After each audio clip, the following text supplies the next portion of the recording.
નમસ્કાર મિત્રો, મારી પીકે ગુજરાતી ચેનલમાં તમારું સ્વાગત છે। ભારત અને પાકિસ્તાન વચ્ચે તણાવપૂર્ણ વાતાવરણ વચ્ચે ભારતીય સૈન્ય દ્વારા શરૂ કરેલા ઓપરેશન સિંદૂર હાથ ધર્યું છે। ત્યારે સોશિયલ મીડિયામાં રાષ્ટ્રીય વિરોધી નકારાત્મક અને સૈન્યનું મનોબળ તોડનારી પોસ્ટ કરનાર 14 વ્યક્તિઓ સામે ગુજરાત પોલીસે ગુનો નોંધીને કડક કાર્યવાહી હાથ ધરી છે।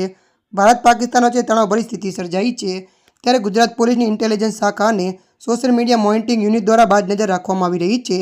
સોશિયલ મીડિયા પર રાષ્ટ્રીય વિરોધી નકારાત્મક અને સૈન્યનું મનોબળ તોડનારી ખોટી માહિતી, સૈન્ય અને સુરક્ષાને જોખમમાં મૂકનારી પોસ્ટ કરવામાં આવે તો આવા તત્વો સામે કડક કાર્યવાહી કરવા પોલીસને આદેશ અપાયા હતા।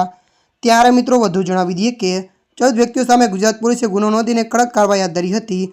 સોશિયલ મીડિયા પર નજર રાખવામાં આવી રહી છે, ત્યારે 14 વ્યક્તિઓ દેશવિરોધી લોકોમાં વહેમનસ્ય ફેલાય અને સૈન્યનું મનોબળ તોડે તેવા લક્ષણો પોસ્ટ કર્યા હોવાનું ધ્યાનમાં આવ્યું હતું।